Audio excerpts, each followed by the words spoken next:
नमस्कार।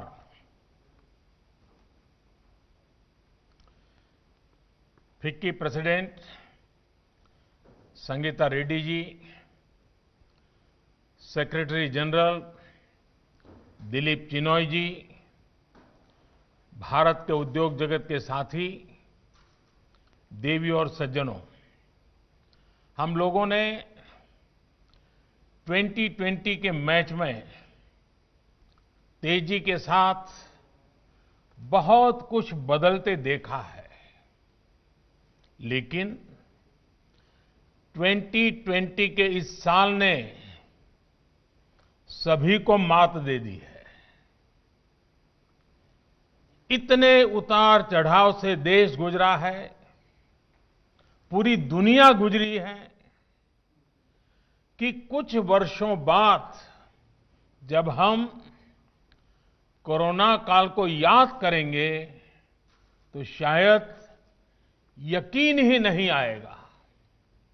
लेकिन इससे भी सबसे अच्छी बात रही है, जितनी तेजी से हालत बिगड़े उतनी ही तेजी के साथ सुधर भी रहे हैं। फरवरी मार्च में जब पैंडेमिक का ये दौर शुरू हुआ था तो हम एक अननोन दुश्मन से लड़ रहे थे। बहुत सी अनिश्चितताएं थी। प्रोडक्शन हो, लॉजिस्टिक्स हो, इकोनॉमी का रिवाइवल हो, अनगिनत विषय थे और सवाल यही था, कब तक ऐसा चलेगा। हर एक के मन में यही सवाल था, कैसे सब ठीक होगा। इन्हीं सवालों, चुनौतियों, चिंताओं उससे दुनिया का हर मानव उसी में फंसा पड़ा था। लेकिन आज दिसंबर आते आते स्थिति बहुत बदली हुई नजर आ रही है। हमारे पास जवाब भी है और रोड मैप भी है। आज जो इकोनॉमी के इंडिकेटर्स हैं वो उत्साह बढ़ाने वाले हैं, हौसला बढ़ाने वाले हैं। संकट के समय देश ने जो सीखा है उसने भविष्य के संकल्पों को और दृढ़ किया है। और निश्चित तौर पर इसका बहुत बड़ा श्रेय भारत के एंटरप्रेन्योर्स को जाता है, भारत की युवा पीढ़ी को जाता है, भारत के किसानों को जाता है, आप सभी उद्यमियों को, सभी देशवासियों को जाता है। साथियों, हमेशा से ग्लोबल पैंडेमिक के साथ एक इतिहास, एक सबक जुड़ा रहा है। जो देश ऐसी महामारी के समय अपने ज्यादा से ज्यादा नागरिकों को बचा ले जाता है, उस देश की बाकी सारी व्यवस्थाएं उतनी ही तेजी के साथ रिबाउंड करने की ताकत रखती है। इस महामारी के समय भारत ने अपने नागरिकों के जीवन को सर्वोच्च प्राथमिकता दी, ज्यादा से ज्यादा लोगों का जीवन बचाया और आज इसका नतीजा देश भी देख रहा है, दुनिया भी देख रही है। भारत ने जिस तरह बीते कुछ महीनों में एकजुट होकर काम किया है, नीतियां बनाई हैं, निर्णय लिए हैं, स्थितियों को संभाला है, उसने पूरी दुनिया को चकित करके रख दिया है। बीते 6 वर्षों में दुनिया का जो विश्वास भारत पर बना था, वो बीते महीनों में और मजबूत हुआ है। एफडीआई हो या एफपीआई, विदेशी निवेशकों ने रिकॉर्ड इन्वेस्टमेंट भारत में किया है और निरंतर कर रहे हैं। साथियों, आज देश का प्रत्येक नागरिक आत्मनिर्भर भारत अभियान को सफल बनाने के लिए प्रतिबद्ध है। लोकल के लिए वोकल होकर काम कर रहा है। ये एक जीवंत उदाहरण है कि देश को अपने प्राइवेट सेक्टर के सामर्थ्य पर कितना विश्वास है। भारत का प्राइवेट सेक्टर न सिर्फ हमारी डोमेस्टिक नीड्स को पूरा कर सकता है, लेकिन ग्लोबली भी अपनी पहचान उसको और मजबूती से स्थापित कर सकता है। साथियों, आत्मनिर्भर भारत अभियान भारत में क्वालिटी प्रोडक्ट्स बनाने और भारतीय इंडस्ट्री को और ज्यादा कॉम्पिटिटिव बनाने का भी माध्यम है। और 2014 में पहली बार जब लाल किले से मुझे बोलने का मौका मिला था, तब मैंने एक बात कही थी कि हमारा लक्ष्य रहना चाहिए जीरो डिफेक्ट, जीरो इफेक्ट।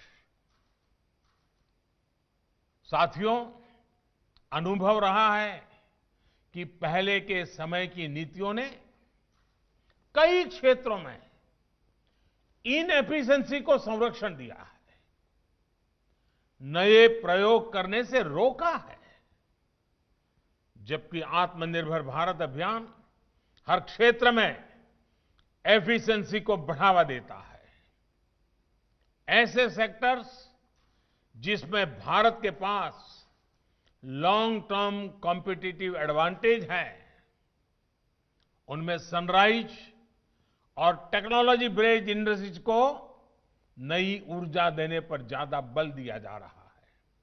हम चाहते हैं कि हमारी ये इन्फेंट इंडस्ट्रीज भी भविष्य में और अधिक स्ट्रांग और इंडिपेंडेंट बने। इसलिए आपने देखा होगा, एक और अहम कदम उठाया गया है। देश में प्रोडक्शन लिंक इंसेंटिव स्कीम शुरू की गई है। ये स्कीम उन उद्योगों के लिए है जिनमें भारत ग्लोबल चैंपियन बनने की क्षमता रखता है। जो परफॉर्म करेगा, जो एफिशिएंसी से काम करेगा, जो अपने सेक्टर में देश को आत्मनिर्भर बनाएगा, वो इंसेंटिव का भी हकदार होगा। साथियों, जीवन हो या गवर्नेंस, हम एक पैराडॉक्स अक्सर देखते हैं। जो कॉन्फिडेंट होता है वो दूसरों को जगह देने में हिचकिचाता नहीं है, लेकिन जो दुर्बल मन का होता है, इनसिक्योर होता है, वो अपने आसपास के लोगों को भी अवसर देने से डरता है। अक्सर सरकारों को लेकर भी ऐसा ही होता है। जनता जनार्दन के भारी समर्थन और विश्वास से बनी सरकार का अपना ही कॉन्फिडेंस होता है और उतना ही डेडिकेशन भी होता है। और तभी तो सबका साथ, सबका विकास, सबका विश्वास, इस मंत्र को चरितार्थ करने के लिए जी जान से सरकार जुटी रहती है। सरकार जितनी निर्णायक होती है, वो दूसरों के लिए अड़चनों को उतना ही कम करती है। एक निर्णायक सरकार की हमेशा कोशिश होती है कि वो समाज के लिए, राष्ट्र के लिए ज्यादा से ज्यादा कंट्रीब्यूट करे। एक निर्णायक और आत्मविश्वास से भरी सरकार ये भी नहीं चाहती कि सारा कंट्रोल अपने पास रखे, दूसरों को कुछ करने ही न दे। पहले के दौर में सरकारों की इस सोच के आप सभी साक्षी भी हैं और देश उसका शिकार भी रहा है। सोच क्या थी? सब कुछ सरकार करेगी। घड़ी बनानी हो तो सरकार बनाती थी, स्कूटर बनाना हो सरकार बनाती थी, टीवी बनाना ना हो तो सरकार बना रही थी, यहां तक कि ब्रेड और केक भी सरकार ही बनाती थी। हमने देखा है इस अप्रोच ने कितनी दुर्दशा की है। इससे अलग एक दूरदर्शी और निर्णायक सरकार हर स्टेक होल्डर को प्रोत्साहित करती है ताकि वो अपनी क्षमताओं का पूरा उपयोग कर सके।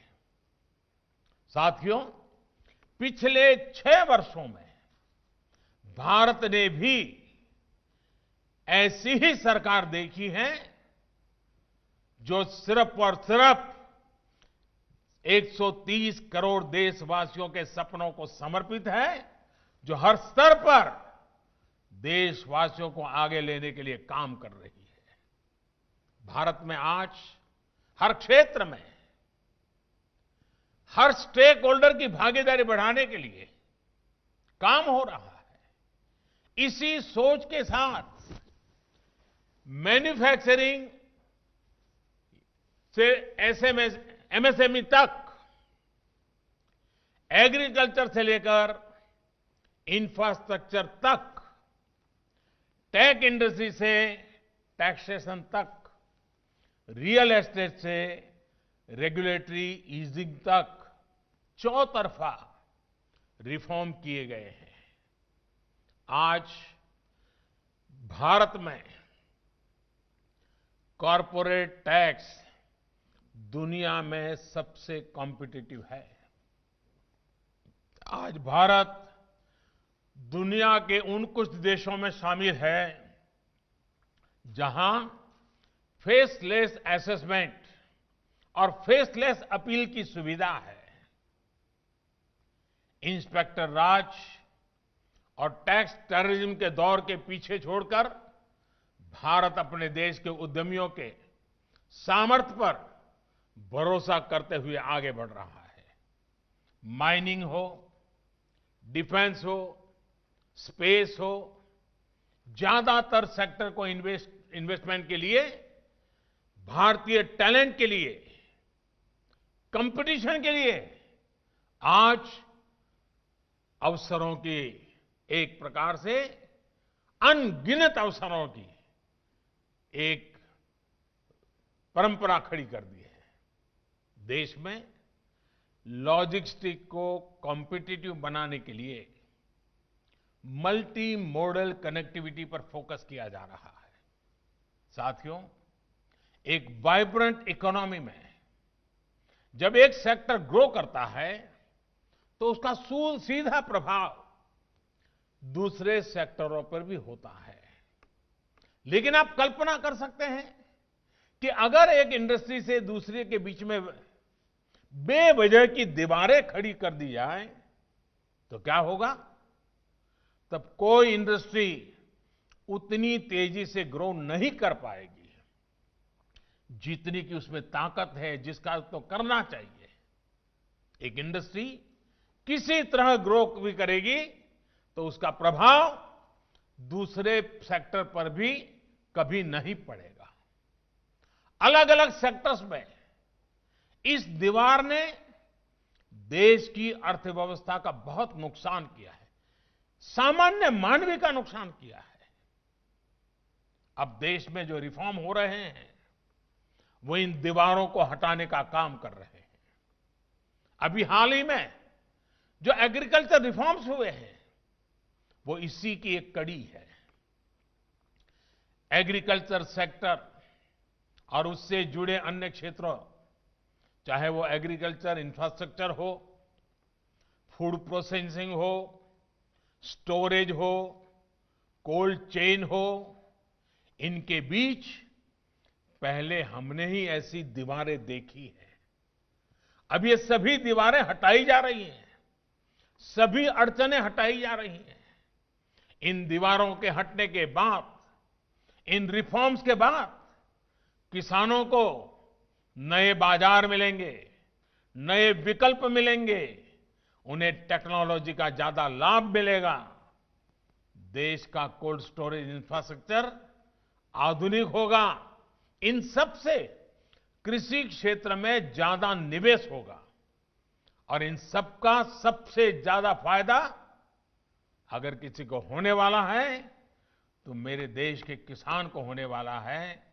जो छोटे छोटे जमीन के टुकड़ों पर जिंदगी पालता है, उस किसान का भला होने वाला है। हमारे देश की अर्थव्यवस्था को अलग अलग सेक्टर्स में दीवारें नहीं, ज्यादा से ज्यादा ब्रिजेज चाहिए ताकि वो एक दूसरे का सपोर्ट कर सके। साथियों, बीते वर्षों में इन दीवारों को तोड़ने के लिए कैसे एक प्लान और इंटीग्रेटेड अप्रोच के साथ रिफॉर्म किए गए हैं, इसका एक बेहतरीन उदाहरण है। देश के करोड़ों लोगों का फाइनेंशियल इंक्लूजन अब हम बैंकिंग इंक्लूजन के से मोस्ट इंक्लूसिव देशों में शामिल हो गए हैं। आप भी इस बात के गवाह रहे हैं कि तमाम अवरोधों को दूर करते हुए भारत में किस तरह आधार को संवैधानिक संरक्षण दिया गया। हमने अनबैंक को बैंकों से जोड़ा, सस्ता मोबाइल डेटा, सस्ते फोन उपलब्ध कराकर गरीब से गरीब को कनेक्ट किया। तब जाकर जनधन खाते, आधार और मोबाइल JAM की ट्रिनिटी देश को प्राप्त हुई। साथियों, आज दुनिया का सबसे बड़ा डायरेक्ट बेनिफिट ट्रांसफर सिस्टम देश में काम कर रहा है। DBT देश में काम कर रहा है। अभी आपने भी एक इंटरनेशनल जर्नल की वो रिपोर्ट पढ़ी होगी जिसमें भारत में बनाई गई इस व्यवस्था की भूरी भूरी प्रशंसा की गई है। कोरोना के समय में जब अनेक देशों को अपने नागरिकों तक सीधे पैसे भेजने में दिक्कत आ रही थी, वो चेक और डाक विभाग पर निर्भर थे। भारत सिर्फ एक क्लिक कर से हजारों करोड़ रुपए कोटि कोटि नागरिकों के बैंक खातों में ट्रांसफर कर रहा था। पल भर में, वो भी तब जब बैंक बंद थे, देश में लॉकडाउन था। अंतर्राष्ट्रीय जगत के बड़े बड़े जानकार अब ये कह रहे हैं कि भारत के इस मॉडल से दूसरे देशों को भी सीखना चाहिए। ये पढ़कर, ये सुनकर किसे गर्व नहीं होगा। साथियों, एक समय था जब कुछ लोग ये सवाल उठाते थे कि अशिक्षा और गरीबी भरे माहौल में भारत कैसे टेक्नोलॉजी को अपने सामान्य नागरिकों तक पहुंच पाएगा। लेकिन भारत ने ये करके दिखाया है और बहुत सफलता के साथ करके दिखाया है, दिखाता रहेगा। आज अकेले UPI प्लेटफॉर्म पर ही हर महीने करीब करीब 4 लाख करोड़ रुपए का ट्रांजैक्शन हो रहा है। 4 लाख करोड़ रुपए का ट्रांजैक्शन, और हर महीने नए रिकॉर्ड बन रहे हैं। आज गांव देहात में भी छोटे छोटे रेहड़ी ठेलों पर भी आज डिजिटल पेमेंट संभव हो रहा है। भारत के उद्योग जगत को देश की इस ताकत को समझते हुए आगे बढ़ना है। साथियों, हम जैसा गांव और छोटे शहरों का माहौल टीवी या फिल्मों में देखते हुए बड़े हुए हैं, उससे इनके बारे में एक अलग धारणा बनना स्वाभाविक है। शहरों और गांवों के बीच फिजिकल दूरी कभी उतनी नहीं रही जितनी दूरी पर्सपेक्टिव को लेकर रही है। कुछ लोगों के लिए गांव का मतलब ऐसी जगह रहा है जहां आना जाना मुश्किल हो, जहां बहुत कम सुविधाएं हो, बहुत कम विकास हुआ हो, पिछड़ापन ही पिछड़ापन पड़ा हुआ है। लेकिन अगर आप आज रूरल या सेमी रूरल इलाकों में जाएंगे तो आपको एकदम अलग दृश्य मिलेगा। एक नई आशा, नया विश्वास आपको नजर आएगा। आज का ग्रामीण भारत बहुत बड़े बदलाव के दौर से गुजर रहा है। क्या आप जानते हैं कि रूरल इंडिया में एक्टिव इंटरनेट यूजर्स की संख्या शहरों से ज्यादा हो चुकी है? क्या आप जानते हैं कि भारत के आधे से ज्यादा स्टार्टअप्स हमारे टियर 2, टियर 3 शहरों में हैं? प्रधानमंत्री ग्रामीण सड़क योजना से देश की लगभग 98% बस्तियां सड़कों से जुड़ चुकी हैं। कहने का मतलब ये कि गांव के लोग अब बाजार, स्कूल, अस्पताल और दूसरी सुविधाओं से तेजी से जुड़ रहे हैं। गांव में रहने वालों की आकांक्षा बढ़ रही है। वो सोशियो इकोनॉमिक मोबिलिटी चाहते हैं। सरकार अपनी तरफ से इन्हीं आकांक्षाओं की पूर्ति करने में जुटी है। अब जैसे हाल में लॉन्च की गई पीएम वाणी योजना, उस पीएम वाणी योजना को ही ले लीजिए। इस योजना के तहत देश भर में सार्वजनिक वाईफाई हॉटस्पॉट का नेटवर्क तैयार किया जाएगा। इससे गांव-गांव में कनेक्टिविटी का व्यापक विस्तार होगा। मेरा तमाम उद्यमियों से आग्रह रहेगा कि इस अवसर का उपयोग करते हुए रूरल और सेमी रूरल क्षेत्रों में बेहतर कनेक्टिविटी के प्रयासों में भागीदार बने। ये निश्चित है कि 21वीं सदी के भारत की ग्रोथ को गांव और छोटे शहर ही सपोर्ट करने वाले हैं। इसलिए आप जैसे एंटरप्रेन्योर्स को गांव और छोटे शहरों में इन्वेस्टमेंट का मौका बिल्कुल नहीं गंवाना चाहिए। आपके द्वारा किया गया इन्वेस्टमेंट हमारे गांवों में रहने वाले भाई बहनों के लिए, हमारे एग्रीकल्चर सेक्टर के लिए संभावनाओं के नए द्वार खोलेगा। साथियों, देश के एग्रीकल्चर सेक्टर की और उस सेक्टर को मजबूत करने के लिए बीते वर्षों में भारत में तेजी से काम किए गए हैं। आज भारत का एग्रीकल्चर सेक्टर पहले से कहीं अधिक वाइब्रेंट हुआ है। आज भारत के किसानों के पास अपनी फसल मंडियों के साथ ही बाहर भी बेचने का विकल्प है। आज भारत में मंडियों का आधुनिकीकरण तो हो ही रहा है। किसानों को डिजिटल प्लेटफॉर्म पर फसल खरीदने बेचने का भी विकल्प दिया है। इन सारे प्रयासों का लक्ष्य यही है कि किसानों की आय बढ़े, देश का किसान समृद्ध हो। जब देश का किसान समृद्ध होगा तो देश भी समृद्ध होगा। आपको मैं एक और उदाहरण देता हूं कि कृषि क्षेत्र को पहले कैसे हैंडल किया जा रहा था। साथियों, हमारे देश में पहले इथेनॉल तक को प्राथमिकता देकर इंपोर्ट किया जाता था, जबकि खेतों में गन्ना किसान परेशान रहता था कि उसका गन्ना बिक नहीं रहा या उसके गन्ना किसानों का हजारों करोड़ रुपए का बकाया भी समय पर मिलता नहीं था।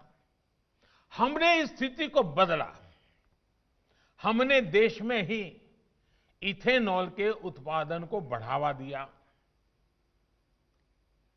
पहले चीनी बनती थी, गुड़ बनता था। कभी चीनी के दाम गिर जाते थे तो किसान को पैसे नहीं मिलते थे, कभी चीनी के दाम बढ़ जाते थे तो कंज्यूमर को तकलीफ होती थी। यानी कोई व्यवस्था ऐसी चल ही नहीं सकती। और दूसरी तरफ हम हमारे कार स्कूटर चलाने के लिए विदेशों से पेट्रोल लाते थे। अब ये काम इथेनॉल भी कर सकता था। अब देश में पेट्रोल में 10% तक इथेनॉल की ब्लेंडिंग करने की तरफ बढ़ रहा है। सोचिए, इससे कितना बड़ा बदलाव आने वाला है।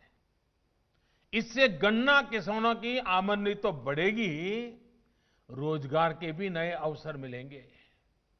साथियों, आज जब मैं उद्योग जगत के वरिष्ठ लोगों के बीच हूं तो इस बात को भी खुलकर कहूंगा कि जितना हमारे देश में एग्रीकल्चर पर प्राइवेट सेक्टर द्वारा निवेश किया जाना चाहिए था, दुर्भाग्य से उतना नहीं हुआ। इस सेक्टर को प्राइवेट सेक्टर द्वारा उतना एक्सप्लोर ही नहीं किया गया। हमारे यहां कोल्ड स्टोरेज की समस्याएं रही है।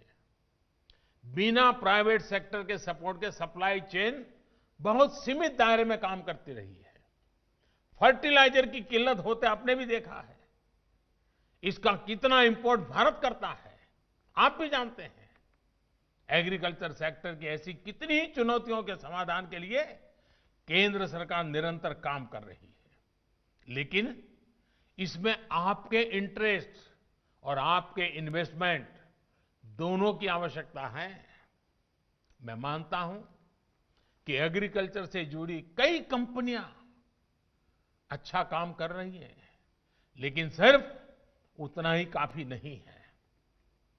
फसलें उगाने वाले किसानों को, फल सब्जियां उगाने वाले किसानों को जितना आधुनिक टेक्नोलॉजी का, आधुनिक व्यापार और उद्योग के तौर तरीके का जितना सपोर्ट मिलेगा, उनकी जरूरतों को देखते हुए जितना हम इन्वेस्ट करेंगे, उतना ही हमारे देश के किसानों का, फसलों का नुकसान कम होगा, उतनी ही उनकी आय बढ़ेगी। आज ग्रामीण क्षेत्र में एग्रो बेस्ड इंडस्ट्री के लिए बहुत बड़ा स्कोप है।